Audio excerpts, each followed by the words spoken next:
No te asomes a la ventana. Por lo que más quieras, no lo hagas. No importa lo que escuches. Muy buenas noches, comunidad.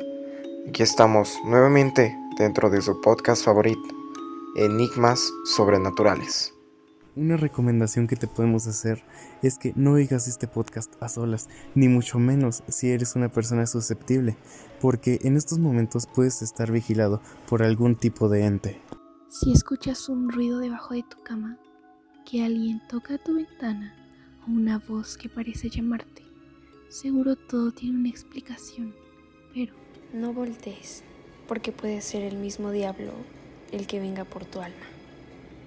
Ahora entraremos a un tema un tanto controversial para muchos de nosotros, la Ouija. La Ouija, la famosa tabla que nos hace comunicarnos con el más allá o hasta con los demonios que nos quieren llevar a ese lugar. Dinos, Gerald, ¿qué opinas de la Ouija? de la Ouija, pues tiene un contexto histórico muy interesante por la época en la que surge, ¿cierto? La Ouija tiene sus raíces en el espiritismo que surgió a mediados del siglo XIX. Durante este periodo, muchas personas buscaban conectarse con el más allá, ¿no? Y comunicarse con los espíritus de sus seres queridos. Porque en esta época se decía que no podías o era imposible que vivieras a más de 5 años, ¿no? Porque empezaron a surgir muchos videntes, brujos, todos esos tipos de personas que entran en el espiritismo. Fue entonces cuando decidieron optar por otro método que fue el tablero de la Ouija como hoy en día lo conocemos. Que hay que recalcar y cabe recalcar que en muchas ocasiones la Ouija fue evolucionando, ¿cierto? Como ahorita la conocemos, antes habían muchas más versiones y de diferente manera. Tenían menos producción a lo mejor, o a lo mejor más funcionamiento, pero lo vamos a ver poquito a poquito. Así es. Fíjate que en 1850 surge el planchette, que es una palabra francesa, donde se describe un objeto de madera triangular que intentaba simular la figura del corazón. Tenía 3 llantas, una en cada vértice, teniendo un gran parecido al puntero de hoy en día que usamos en la Ouija.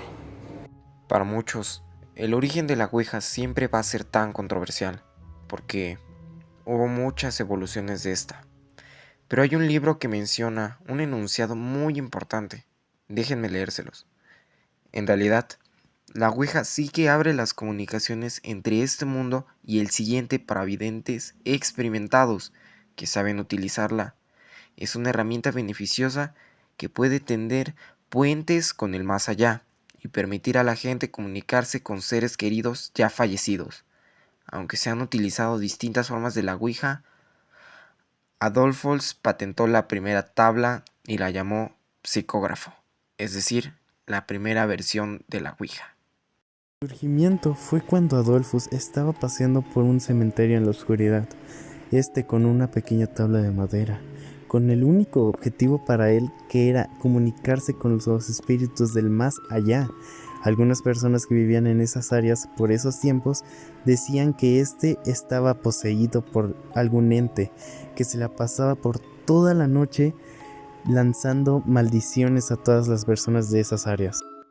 Que a ver, cabe recalcar que este libro no nos induce a jugar, a manipular este tipo de herramientas como lo son la Ouija, ¿cierto?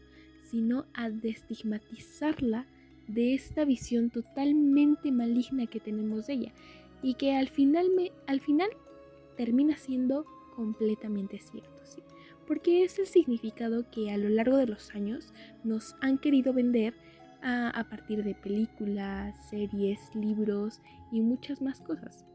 Que a ver, si lo ponemos en el contexto de que la tabla no se inventó para invocar cosas malas, sino para contactar al más allá, como lo vimos antes, que querían comunicarse con sus seres queridos fallecidos, pues ya hablamos de dos conceptos y dos cosas completamente distintas. Bueno, pues ahora sí pasamos a lo religioso. Me refiero a lo que es el cristianismo. Hemos hablado de que la Biblia prohíbe el uso de magia, el uso de consultar a los videntes, etc. Ahora bien, ya que hablamos un poco de su origen, ¿qué les parece si hablamos un poco sobre las diversas experiencias que las personas han vivido al querer jugar con este artefacto? Me parece una buena idea. Entremos al mundo del más allá con todas esas personas que jugaron la Ouija. Si quieres seguir escuchando, te invitamos a nuestro siguiente episodio. Y recuerda, si escuchas una voz, no voltees, porque puede que quieran robar tu alma.